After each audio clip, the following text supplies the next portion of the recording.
नमस्कार विद्यार्थी मित्रांनो, आजच्या या क्लासमध्ये तुमचं स्वागत आहे। आज आपण सेतू अभ्यासक्रमाच्या गणित विषयाच्या इयत्ता 9वी वर्गाच्या स्वाध्याय क्रमांक 24 च्या बाबतीत आज आपण अभ्यास करणार आहोत। यापूर्वी आपण 23व्या दिवसापर्यंतचा अभ्यास पूर्ण केलेला आहे।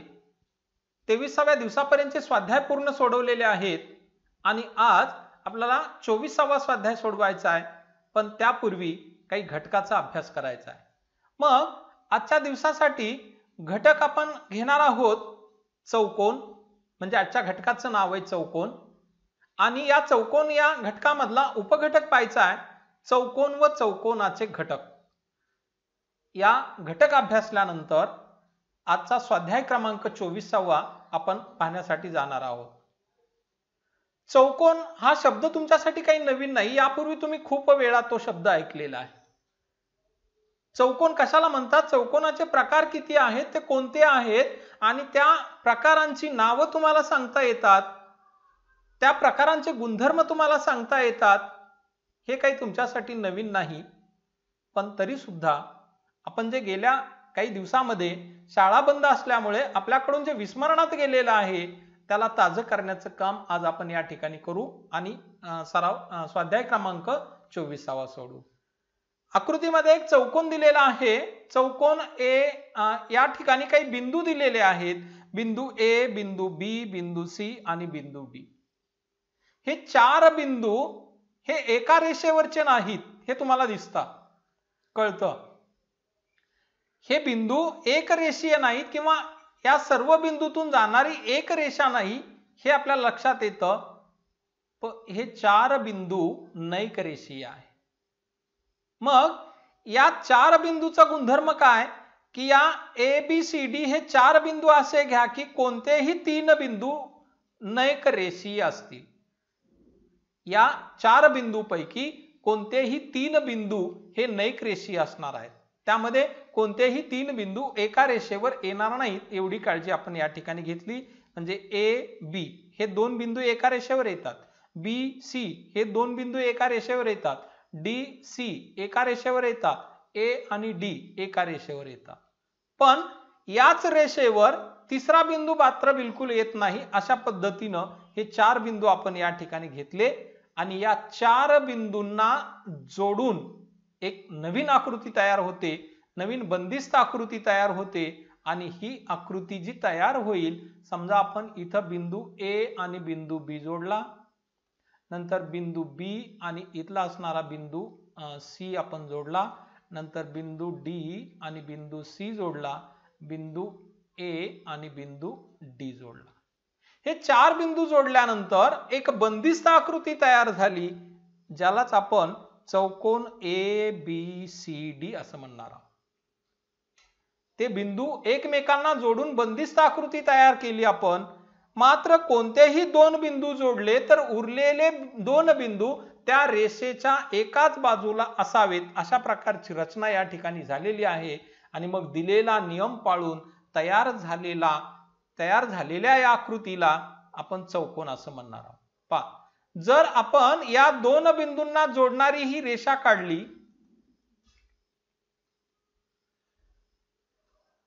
आपण जे चार बिंदू घेतले होते ते चार बिंदू या दोन बिंदूंना जोडणारी रेषा काढली तर राहिलेले सर्व बिंदू रेषेच्या एकाच बाजूला गेले, म्हणजे हे बिंदू या रेषेच्या वरच्या बाजूला आले।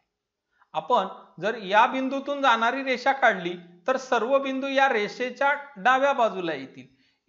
इथून जाणारी जर रेषा काढली तर सर्व बिंदू रेषेच्या खालच्या भागामध्ये येतील। आणि या ठिकाणी जर आपण रेषा काढली ए आणि डी बिंदूंना जोडून, तर उर्वरित सर्व बिंदू या रेषा जी आपण काढलेली आहे त्या रेषेच्या उजव्या बाजूला येतील। मग अशा प्रकारची की जे चार नैक रेषीय बिंदू की जे तीन एक रेषीय नसतील, अशा प्रकारचे तीन बिंदू, या तीन बिंदूंना जोडून जी एक बंदिस्त, या चार बिंदूंना जोडून जी एक बंदिस्त आकृती तयार होते, अशा प्रकारची त्या आकृतीला चौकोन असे म्हणतात। मग आपण आता चौकोन कशाला म्हणतात हे पाहिलं, आता आपण पुढच्या घटकाकडे जाऊया।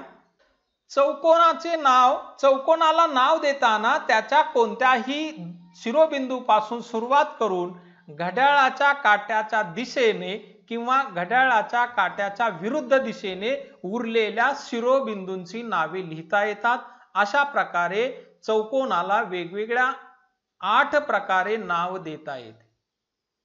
एक या ठिकाणी चौकोन काढलेला आहे, चौकोन ABCD।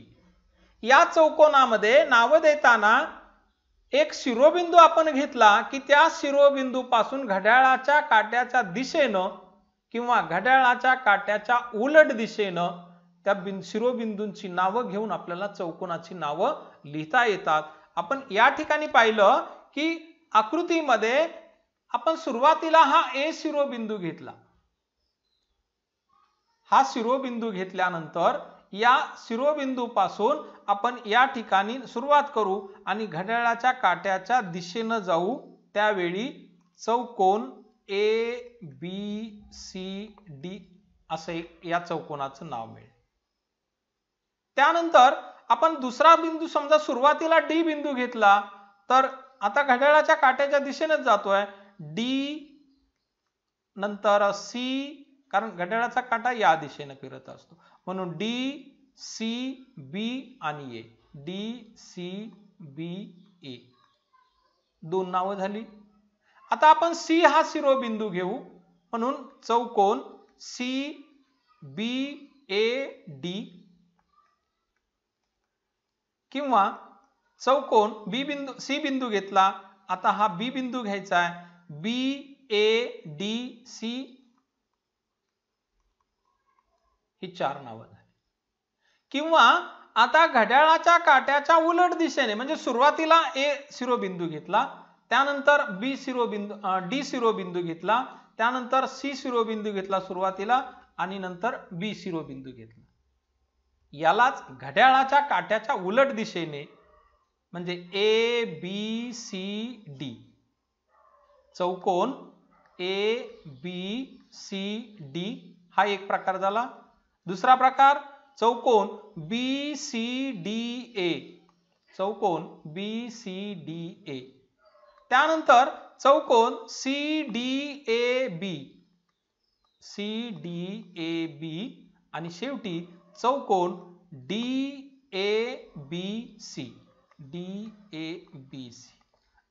हे 4 प्रकार आणि हे 4 प्रकार अशा पद्धतीनं या चौकोनाला 8 प्रकारे नाव देता येते। लक्षात आलं का?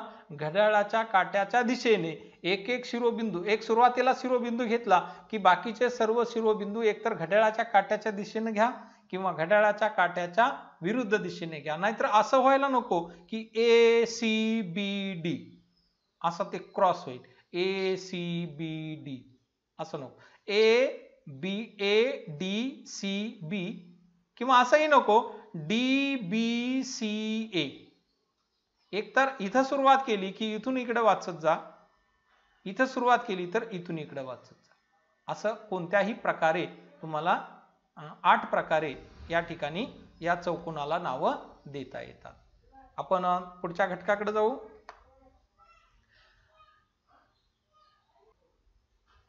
आकृतीमध्ये चौकोन ABCD आपल्याला दिसतो। या चौकोनामध्ये किंवा आकृतीमध्ये चौकोन ABCD आपल्याला दिसत आहे।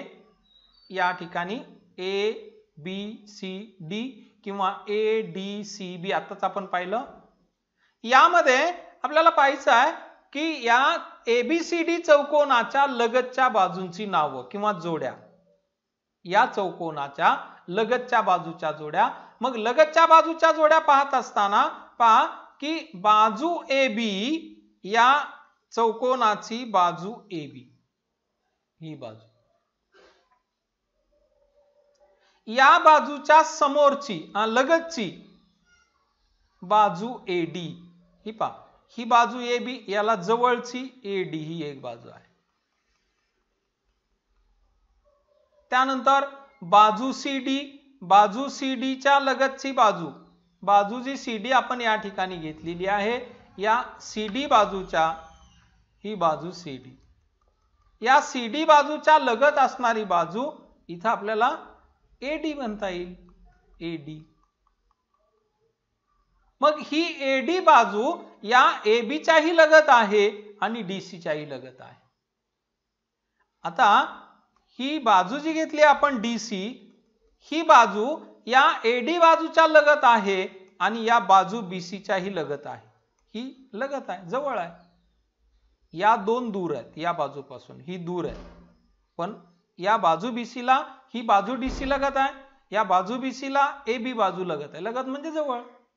मग या AB बाजू BC बाजूला लगतची बाजू AB आणि DC. मग बाजू BC व बाजू AB, बाजू BC व बाजू AB या लगतच्या बाजू आपल्याला दोन प्रकारे सांगता येतील. इथं बाजू AB ला लगतची बाजू, बाजू AB ला लगतच्या बाजू दोन आहेत. कोणत्या कोणत्या? तर बाजू AD ही एक आहे, बाजू AD, आणि दुसरी बाजू बाजू BC. असं प्रत्येक बाजूला लगतच्या दोन दोन बाजू आपल्याला सांगता येते. लक्षात आलं? चौकोनाच्या लगतच्या बाजू. आता या पुढचा जो घटक आहे की आपण इथं आता चौकोनाच्या लगतच्या बाजू पाहिलं. आता चौकोनाच्या दुसऱ्या घटकापैकी आपल्याला पाहायचं आहे चौकोनाचे लगतचे कोन. चौकोनाचे लगतचे कोन. मग या आकृतीमध्ये आपल्याला दिसून येतं की कोन A या कोनाशी, A कोनाच्या लगतचा कोन कोणता? तर या A कोनाला लगतचे दोन कोन आहेत. कोणते कोणते? तर कोन B आणि कोन D. पहा, A कोनाला लगतचा कोन A, याला लगतचा कोन D आणि कोन B. तसंच या B कोनाला लगतचा कोन, कोन B ला लगतचा कोन, कोन A व कोन C. या B ला लगतचा C, B ला लगतचा A, A ला लगतचा B, A ला लगतचा D. तसं या D ला लगतचा A, D ला लगतचा C, किंवा या C ला लगतचा B, C ला लगतचा D. अशा पद्धतीनं या लगतच्या कोनाविषयी आपल्याला सांगता येईल. आता आपण लगतच्या बाजू पाहिल्या, लगतचे कोन पाहिले.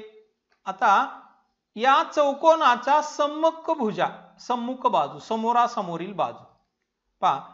या AD समोरील बाजू AD, या चौकोनाची जी बाजू AD आहे, ही बाजू AD.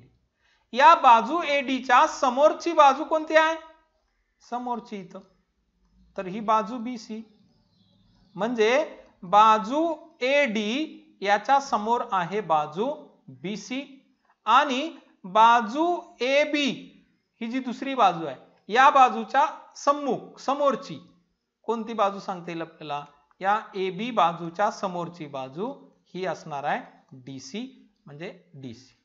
मग बाजू AB ची सम्मुख भुजा बाजू DC, बाजू AD ची सम्मुख भुजा बाजू BC, किंवा भुजा BC ची सम्मुख भुजा AD, भुजा AB ची सम्मुख भुजा DC. आपण आता या ठिकाणी काय पाहिलं? तर चौकोनाच्या सम्मुख भुजा पाहिल्या. आता आपण पाहूया चौकोनाचे सम्मुख कोन. तर या चौकोनामधला हा कोन A, याला आपण 3 अक्षरानं किंवा 1 अक्षरानं वाचतो. कोन BAD या कोनाच्या सम्मुख असणारा, समोरासमोर असणारा हा कोन आहे, कोन C. मग याचं नाव 3 अक्षरानं कसं वापरता येईल सांगा बरं? बरोबर, तुम्ही अगदी बरोबर सांगितलंय. कोन BCD असं वाचा, कोन BCD असं वाचा, किंवा कोन DCB असंही वाचा, कोन DCB. किंवा जर कोन A चा सम्मुख कोन असं विचारलं तर आपल्याला असंही सांगता येईल कोन A चा सम्मुख कोन C आहे, कोन C असंही सांगता येईल. आता आपण A कोनाचा सम्मुख कोन सांगितला C, तसं मग या B कोनाचा संगत कोन, इथं जो B कोन आहे, या B कोनाचा संगत कोन, याचा संगत कोन हा D. किंवा याला काय लिहिता येईल आपल्याला की कोन B चा संगत कोन, कोन ADC असं वाचा, किंवा कोन CDA असंही वाचता येईल. म्हणजे बी कोणाचा संगत कोण कोणता येईल, तर हा संगत कोण येईल, सम्मुख कोण कोणता येईल, तर सम्मुख कोण ए डी सी येईल आणि सी डी ए हा पण असं पण आपल्याला वाचता येईल. म्हणजे कोण ए चा सम्मुख कोण सी आणि कोण बी चा सम्मुख कोण डी. सम्मुख कोण, समोरासमोरचे कोण. हा घटक लक्षात आला. आता आपण पुढच्या घटकाकडे जाऊया, शेवटचा. चौकोनाचे कर्ण. या आकृतीमध्ये चौकोनाचे कर्ण कोणते आहेत? आता कर्ण म्हणजे काय? चौकोनाच्या समोरासमोरील शिरोबिंदूंना जोडून मिळणारा जो रेषाखंड असतो त्याला आपण कर्ण असं म्हणतो. म्हणजे हा शिरोबिंदू ए आणि शिरोबिंदू हा सी हे जोडले तर हा जो रेषाखंड मिळतो याला कर्ण म्हणतात. आणि हा सुद्धा दुसरा कर्ण आहे, कर्ण बी डी. मग कर्णाची नावं काय?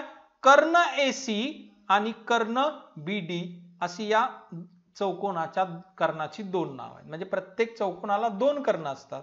मग इथं समोरासमोरचे शिरोबिंदू जोडून जो रेषाखंड मिळतो त्या रेषाखंडाला त्या चौकोनाचा कर्ण असे म्हणतात. प्रत्येक चौकोनाला दोन कर्ण असतात, चार बाजू असतात, चार शिरोबिंदू असतात, चार कोण असतात. हे घटक आपण यापूर्वीच अभ्यासलेले आहेत. आज काय पाहिलं आपण? चौकोनाच्या लगतच्या बाजू, चौकोनाचे लगतचे कोण, चौकोनाचे सम्मुख कोण, चौकोनाचे कर्ण. आजचा हा चौकोनाचे घटक किंवा चौकोन या प्रकरणाविषयी आपण पाहिलं. आता सोडूया आजचा स्वाध्याय. आजच्या स्वाध्यायामध्ये अतिशय सोपे असे प्रश्न आपल्याला सोडवायचे आहेत. या चौकोनाची एक आकृती दिली आहे. या आकृतीमध्ये बाजू डीजी चौकोनाच्या सम्मुख बाजूंच्या जोड्या लिहा. या आकृतीमध्ये चौकोनाच्या सम्मुख बाजूच्या जोड्या लिहायच्या. सांगा बरं मग या बाजू डीजी, या बाजू डीजी ची सम्मुख बाजू कोणती? आकृतीमध्ये ही जी बाजू डीजी आहे, या बाजू डीजी या चौकोनाची या बाजूची सम्मुख भुजा कोणती येणार आहे? तर याच्या समोर असणारी कोणती बाजू, याला आपण EF म्हणू किंवा बाजू FE म्हणू किंवा भुजा EF म्हणू. या डीजी बाजूच्या समोरची बाजू आहे बाजू EF. आता दुसरं काय पहा, बाजू DE. या DE बाजूच्या सम्मुख भुजा सांगा. अगदी बरोबर, तुम्ही जे उत्तर सांगताय ते बरोबर आहे. म्हणजे या बाजू DE च्या समोरची बाजू कोणती? GF. तुम्ही सांगितलेलं उत्तर बरोबर आहे, तुमचं अभिनंदन. आता चौकोनाच्या लगतच्या बाजूच्या जोड्या लिहा. चौकोनाच्या लगतच्या बाजूच्या जोड्या लिहायच्यात. मग बाजू DE याची लगतची जोडी आपल्याला ही घेता येईल, EF घेता येईल किंवा DG घेता येईल. यापैकी कोणतीही एक लिहा. बाजू EF. बरोबर सांगताय तुम्ही. इथं बाजू EF, या EF बाजूची लगतची जोडी बाजूची सांगा बरं. मग या EF बाजूच्या लगतच्या बाजूची जोडी तुम्हाला सांगता येणार आहे. सांगा मग ती कोणती असणार आहे? बाजू EF. काय विचारलंय? EF बाजूची लगतची जोडी. तर EF बाजूची लगतची जोडी काय असेल? तर EF बाजूच्या लगतची जोडी मग तुम्ही DE सांगा किंवा GF सांगा किंवा FG सांगा, ED सांगा. या EF बाजूच्या लगत असणारी बाजू GF असेल किंवा DE असेल. या दोन्ही पैकी कोणतेही एक नाव तुम्ही इथं लिहू शकता. इथं आपण DE लिहू. आता तिसऱ्यांदा पहा, इथं बाजू FG. ही जी बाजू FG आहे, ही FG बाजू. या बाजू FG च्या लगतच्या बाजूची जोडी, या FG बरोबर लगतची जोडी तयार करणारी बाजूची कोणती आहे? DG म्हणता येईल किंवा EF म्हणता येईल. म्हणून आपण इथं लिहू DG. बाजू GD. ही जी बाजू आहे GD, या बाजूच्या लगतची बाजू एकतर GF म्हणता येईल आपल्याला किंवा DE म्हणता येईल. यापैकी कोणती लिहा. इथं आपण GE लिहू, DE लिहू. लक्षात आलं? लगतच्या बाजू. अतिशय सोपा स्वाध्याय आहे, अतिशय सोपे प्रश्न आहेत. चौकोनाच्या लगतच्या कोनाच्या जोड्या लिहा. कोन D, या D कोनाच्या लगतचा कोन कोण कोणता सांगता येईल? ई सांगता येईल किंवा जी सांगता येईल, म्हणून आपण इथं ई लिहू. कोण ईच्या लगतचा कोण आपल्याला एफ घेता येईल किंवा डी घेता येईल, इथं डी घेऊ. किंवा कोण एफ, या एफ कोणाच्या लगतचा कोण काय सांगता येईल आपल्याला? ई घेता येईल किंवा जी घेता येईल, आपण जी घेऊ. कोण जीच्या लगतचा इथं कोण डी घेता येईल किंवा एफ घेता येईल, आपण या ठिकाणी एफ घेऊ. चौकोनाच्या सम्मुख कोणाच्या जोड्या लिहा. सम्मुख कोणाच्या जोड्या सांगा बरं. मग आता तुम्हाला हा प्रश्न विचारतोय आपण की या चौकोनामध्ये जे सम्मुख कोण आहेत त्यांच्या जोड्या लिहा. सांगता येतील? सोपं आहे की नाही? आपण पाहिले आताच. या चौकोनाच्या सम्मुख कोणाच्या जोड्या कोन डी, बरोबर, तुम्ही बरोबर सांगताय, कोन डी व कोन एफ. तुमचं अभिनंदन, अगदी बरोबर. आणि दुसरं कोन डी व कोन एफ, कोन ई व कोन जी. या डी कोणाच्या समोर हा एफ कोण आहे आणि ई कोणाच्या समोर हा जी कोण आहे. अशा रीतीनं आज आपण या ठिकाणी चौकोन या घटकाविषयी माहिती घेतली. तुम्ही सर्वांनी अगदी शेवटपर्यंत हा व्हिडिओ पाहिला त्याबद्दल तुमचे आभार. भेटूया आपण उद्याच्या क्लासमध्ये एक नवीन विषय घेऊन. पण त्यापूर्वी तुम्ही जर माझ्या चॅनलमध्ये नवीन असाल, चॅनलला सबस्क्राईब केलेलं नसेल तर चॅनलला सबस्क्राईब करा, बेल आयकॉनला क्लिक करा, म्हणजे नवीन व्हिडिओचे नोटिफिकेशन मिळण्यासाठी मदत होईल. भेटूया उद्याच्या क्लासमध्ये एक नवीन विषय घेऊन, नवीन घटक घेऊन. तोपर्यंत नमस्कार.